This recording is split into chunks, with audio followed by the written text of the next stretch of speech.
তিন ব্যক্তির দোয়া আল্লাহ ফিরাই দেন না। কয় ব্যক্তি? এক নাম্বার হচ্ছে মুসাফির, দুই নাম্বার হচ্ছে কি সন্তানের জন্য পিতামাতার দোয়া, আর তিন নাম্বার কি মাজলুমের দোয়া। মাশাআল্লাহ, আপনারা জানেন ভালোই। মাজলুম মানে কি? যার উপর জুলুম করা হয়েছে, যার উপর জুলুম করা হয়েছে।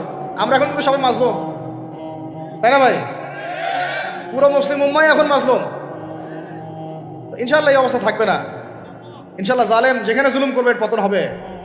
সমস্ত জালেমদের পতন বিশ্ব থেকে হবে ইনশাআল্লাহ। এটা সময়ের ব্যাপার। কিসের ব্যাপার? আল্লাহ পাক পরীক্ষা করছেন আমাদেরকে। ইসরায়েল সারা জীবন বোম মারতে থাকবে না ইনশাআল্লাহ তাআলা। ফিলিস্তিনের মা বোনরা এভাবে ধর্ষিত হবে না ইনশাআল্লাহ। একদিন ওই বাচ্চারা বড় হবে, ওরা যুদ্ধ করবে ইনশাআল্লাহ। এই ভাইরা যাদেরকে মারা হচ্ছে, এই এই লীলা খেলা চলবে না ইনশাআল্লাহ। ইনশাআল্লাহ তাআলা এই হাদিসের উপর বাস্তবায়ন হবে। কোন হাদিস? নবীজি বলেছেন লা তুকাতিলুনাল ইয়াহুদ, তোমরা অবশ্যই এই জালেম ইহুদিদের সাথে যুদ্ধ করবেই। ওয়ালা তাকতুলুনহুম, তোমরা অবশ্যই এদেরকে হত্যা করবেই। এমনকি ওরা পাথরের পিছনে লুকালেও হাত্তা ইয়াকুলুল হাজার ওয়াশ শাজার, পাথর গাছ কথা বলা শুরু করবে। ইয়া মুসলিম, হে মুসলিম সৈন্য, ইন্না ওয়ারাইল ইয়াহুদ তাআল ফাকতুলহু, আমার পিছনে ইহুদি লুকিয়ে আছে, ভয়ে লুকাইছে, আসো একে হত্যা করো। কে বলবে? পাথর গাছ কথা বলবে। এটা গাল গল্প রূপ কথা না। এখন যা দেখতেছেন এগুলো চিরস্থায়ী নয়। কথা প্রসঙ্গে চলে আসলো, তিন ব্যক্তির দোয়া আল্লাহ পাক ফেরত দেন না। মাজলুম, সন্তানের জন্য পিতামাতার দোয়া এবং মুসাফিরের দোয়া। কিন্তু যদি রিজিক হারাম হয় তাহলে হবে না। তাহলে আমাদের নসিহত নাম্বার কত? এটা 7। আমরা কোনো অবস্থায় হারাম রিজিকে সম্পৃক্ত হব না। রোজা রেখে তো মোটেই না।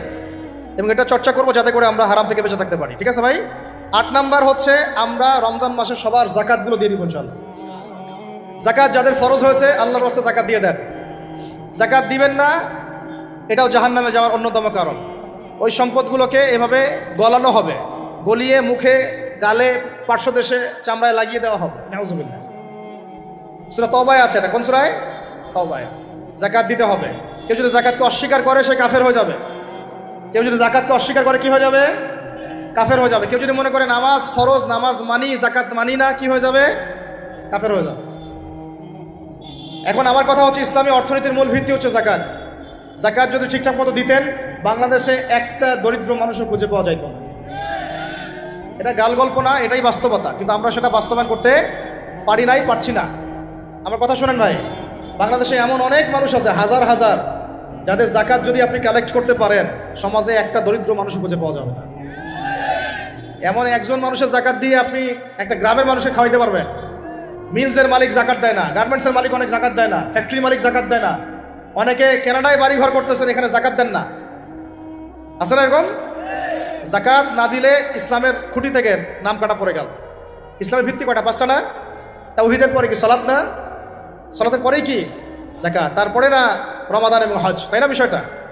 আল্লাহ পাক আমাদেরকে ইসলামের এই 5টা পিলারের অন্যতম পিলার জাকাতের উপর আমল করার তৌফিক দান করেন। কয়টা বললাম ভাই? 8টা। 9 নাম্বার হচ্ছে জাকাত যাদের ফরজ হয় না। আচ্ছা, জাকাত সম্পর্কে 2টা কথা। জাকাত কিন্তু সোনারও জাকাত আসে, রূপারও জাকাত আসে, এই গবাদি পশুরও জাকাত আসে, আবার কৃষি জমিরও কিন্তু জাকাত আসে। কৃষি জমির ফসলের কি হয়? জাকাত আসে। ওটাকে ওসর বলা হয়। আমরা অনেকেরা জানিও না। ওলামায়ে কেরামদের সাথে পরামর্শ করবেন, আপনার সম্পূর্ণ জাকাত আসছে কিনা, এটা নিসাব পরিমাণ হলে বের করে ফেলতে হবে। আল্লাহ পাক আমাদেরকে জাকাতগুলো বের করার তৌফিক দান করেন। আচ্ছা, আর জাকাত দিবেন এমন জায়গায় যেখানে দিলে দিনের খেদমত হচ্ছে। ইন্নামা সাদাকাতু লিল ফুকারা ওয়াল মাসাকিন ওয়াল আমিলিনা আলাইহা ওয়াল মুআল্লাফাতি কুলুবুহুম, আয়াত আছে না? ওয়া ফির রিকাব, এটা সূরা তাওবায় আছে না? সূরা তাওবার 60 নম্বর আয়াত। কত নম্বর? 60। সূরা তাওবার কত নম্বর? এই সূরার 60 নম্বর আয়াতে জাকাতের 8টা খাত বর্ণিত আছে।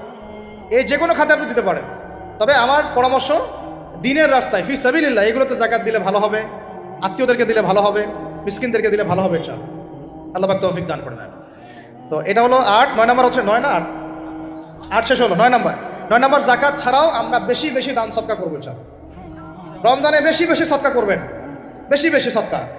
মানে সদাকার এমন ক্ষমতা আছে যে আপনার তাকদিরে মনে করেন একটা বিপদ লেখা আছে, মনে করেন তাকদিরে একটা বিপদ আছে, আপনি এখানে সদকা করছেন, সদকা করছেন, এই সদাকার ওসিলাতে আল্লাহ পাক আপনার এই বিপদটা দূর করে দিতে পারেন। একটা রোগ হয়েছে, বিপদে পড়ে গেছেন, এখন যদি গোপনে গোপনে সদকা করতে থাকেন এবং ওই ওসিলায় আল্লাহর কাছে দোয়া করেন যে আল্লাহ এই সদকার ওসিলায় আমার এই বিপদটা তুমি কাটাই দাও, আল্লাহ কাটাই দেবে। সদকার এমন ক্ষমতা আছে। তবে এটা ঢাকঢোল পিটায় না, যত পারেন গোপনে গোপনে। হ্যাঁ, প্রকাশ্যেও দেওয়া যায়, গোপনে দেওয়া উত্তম। গোপনে দেওয়া কি উত্তম, প্রকাশ্যেও দেওয়া যাবে, কোনো সমস্যা নেই।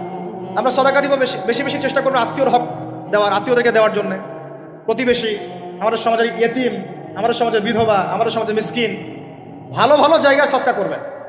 ঢাকা শহরে দেখা যায় অনেক সময় আমরা গাড়ি নিয়ে যাই, গাড়ির সামনে গ্লাসে নক করে টাকা যাচ্ছে, আল্লাহর ওয়াস্তে কিছু দেন। কে জানি এই হাদিসটা ভিক্ষুকদেরকে শিখাইছে। কোন হাদিস জানেন? যে আল্লাহর ওয়াস্তে কারো কাছে কিছু চাইলে ফিরাইতে হয় না। আল্লাহর ওয়াস্তে যদি কেউ আপনার কাছে কিছু চায়, আল্লাহর ওয়াস্তে ভাই আপনার কাছে আমি 10টা টাকা চাচ্ছি, থাকলে দেন, তাহলে এটা ফিরাইতে হয় না। বেচারা আল্লাহর ওয়াস্তে চাইছে, আমি ফিরাবো কেন? আল্লাহর দোহাই দিছে। তো প্রত্যেকটা ভিক্ষুক দেখবেন চায় আল্লাহর ওয়াস্তে দেন। সেটা নিয়ে গাঁজা খাক আর কি করে করবো, আল্লাহর ওয়াস্তেই চাচ্ছে। তো অনেক সময় দেখা যায় অনেক ভিক্ষুকের ফ্ল্যাট আছে ঢাকায়, কি আছে, আর আমরা ভাড়া থাকি, যারা দেই তারা ভাড়া থাকি, হয় ভিক্ষুকের ফ্ল্যাট আছে। সুবহানাল্লাহ। তো প্রতারণা যুক্ত, বোঝার বুদ্ধি নাই কোথায় দিলে ভালো হবে। এই জন্যে বাছাই করে করে সৎকার করবেন, দিনই খাতগুলোতে বেশি সৎকার করবেন, আল্লাহ পাক তৌফিক দান। আর সবচেয়ে ভালো হয়, আমার পরামর্শ, সবচেয়ে ভালো হচ্ছে আত্মীয়দেরকে দিবেন। এখানে আপনি 2টা নেকি পাবেন। কয়টা? এক, আত্মীয়র হক রক্ষা করলেন, হক আদায় করলেন, তার নেকি, সৎকারও করলেন, এটার নেকি আছে। আবার আত্মীয়র সম্পর্ক বজায় রাখলেন, সুসম্পর্ক বজায় রাখলেন, এটা আরেকটা নেকি। আত্মীয়তার সম্পর্ক রক্ষা করা বিশাল ইবাদত, মানে এটা সিলাতুর রাহিম, এটা আল্লাহ পাকের আরশের সাথে ঝুলে থাকে। যে আত্মীয়তার সম্পর্ক রক্ষা করে আল্লাহ পাক তাকে রক্ষা করবেন। আত্মীয়তার সম্পর্ক যে নষ্ট করে দেয় আল্লাহ পাক এই কেটে ফেলবেন। এটা আত্মীয়তার সম্পর্ক নষ্ট করতে হয় না। আত্মীয়তার সম্পর্ক নষ্টকারী জান্নাতে যায় না। এটা না হাদিসটা ওস্তাদ? লা ইয়াদখুলুল জান্নাতা কাতিউর রহমি, মানে আত্মীয়তার সম্পর্ক, রক্তের সম্পর্ক যারা কাতি মানে কেটে ফেলে তারা জান্নাতে যাবে না। তো প্রিয় ভাইরা, আমরা আত্মীয়তার সম্পর্ক রক্ষা করবো ইনশাআল্লাহ। আর আত্মীয়দের মধ্যে সবাই একরকম হয় না, এক মানুষ এক বুঝের। কেউ হয়তো আলট্রা মডার্ন, কেউ এক্সট্রা অর্ডিনারি মডার্ন, ঠিক আছে, কেউ দিনের ধার কাছেও নাই, কেউ নাস্তিক, এরকম আছে তো নাকি? তা আপনি সৌজন্যমূলক সম্পর্ক বজায় রাখবেন। সালাম কালাম বিনিময়ে আসলে মেহমানদারি করা, সৌজন্যমূলক সম্পর্ক কি করবেন? বজায় রাখবেন। আল্লাহ পাক আমাদেরকে বোঝার তৌফিক দান। কয়টা বলছি? 8 না 9? 9টা। 10 নম্বর হচ্ছে ভাই, রোজা রেখে বেশি বেশি ইস্তেগফার করবেন। কি করবেন বলেন? রোজা রেখে বেশি বেশি ইস্তেগফারের সবচেয়ে ছোট্ট বাক্যটা হচ্ছে আস্তাগফিরুল্লাহ ওয়া আতুবু ইলাইহি। কি বললাম বলেন? আস্তাগফিরুল্লাহ ওয়া আতুবু ইলাইহি। এইটুকু পারা যাবে না? দিনে কমপক্ষে 100 বার। কতবার? দিনে কমপক্ষে 70 বার বা 100 বার। দিনে কমপক্ষে 70 বার বা 100 বার, আরও বেশি পারলে আরও ভালো। ওই যে হিসনুল মুসলিম একটা বই আছে না, বা কিতাবুজ জিকির, কিতাবুদ দোয়া, আল আসকার, এমন অনেক বই পাওয়া যায়। এই বইগুলো কিনবেন, ওখানে দেখবেন অনেক জিকির আজগার দেওয়া আছে, দৈনন্দিন জিকির আজগার দেওয়া আছে, তাসবিহ তাহলিল দেওয়া আছে, সকাল সন্ধ্যার মাসনুন দোয়াগুলো দেওয়া আছে। এগুলো মুখস্থ করেন। কিছু হলেই হুজুর দোয়া করে দেন, হুজুর ফু দিয়ে দেন, হুজুর পানি পরা দেন। আগে হুজুরের উপর ডিপেন্ডেন্সি কেন? নিজে আল্লাহর কাছে চাওয়া শিখেন। সেজদায় গিয়ে আল্লাহকে বলেন, আল্লাহ আমার অসুস্থ, আমি অসুস্থ, আমাকে সেবা দাও। সেজদায় গিয়ে বলেন, আল্লাহুম্মা আতিনা ফিদ দুনিয়া হাসানা ওয়া ফিল আখিরাতি হাসানা ওয়া কিনা আযাবান নার। হাত উঠান, আল্লাহকে বলেন, আল্লাহুম্মা আইনি আলা যিকরিকা ওয়া শুকরিকা ওয়া হুসনি ইবাদাতিক। আল্লাহকে বলেন, ইয়া শাফি, ইয়া আল্লাহ, ইয়া রহমান, ইশফিনি, আমাকে শেফা দান করেন। আগে আল্লাহর সাথে কথা বলা শিখেন, তাই না ভাই? তারপরে দোয়া নিবেন, পানি পরাও নিতে পারেন, ঝাড়ফুঁক নিতে পারেন, সেটা আছে বৈধতা অবশ্যই, এটাও ঠিক আছে। কিন্তু আগে আপনি আল্লাহকে চিন্তা শিখেন। বেশি বেশি রোজা রেখে ইস্তেগফার করবেন, আল্লাহ পাক তৌফিক দান করেন, আমিন। একটা বইয়ের নাম বলেছে হিসনুল মুসলিম, আল আসকার, কিতাবুদ দোয়া, এরকম অনেকগুলো বই আছে বাজারে। এগুলো কিনে বাসায় মুখস্থ করার চেষ্টা করেন, আল্লাহ পাক তৌফিকের আয়াত করেন, বলি আমিন। কয়টা বললাম?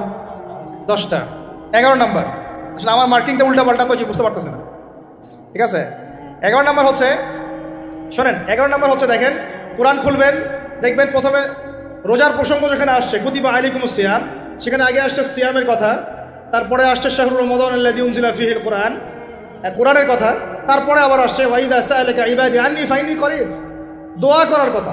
সুবহানাল্লাহ। কিসের কথা? প্রথমে আসছে রোজা রাখার কথা, তারপরে কোরআনের কথা, তারপরে আল্লাহর কাছে কি করার কথা? দোয়া করার কথা।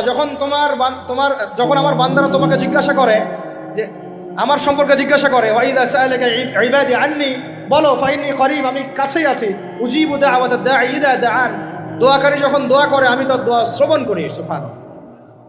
ফালিয়াস্তাজিবু লি ওয়াল ইউমিনু বি, আমি তার দোয়া শুনি, অতএব সেও যেন আমার কথা শুনে সুবহানাল্লাহ, এবং আমার প্রতি ঈমান নিয়ে আসে।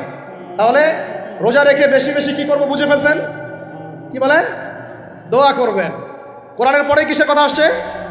রোজাদারের দোয়া ফেরত দেওয়া হয় না। দোয়া কবুল হওয়ার অন্যতম একটা অস্ত্র হচ্ছে রোজা রেখে দোয়া করা।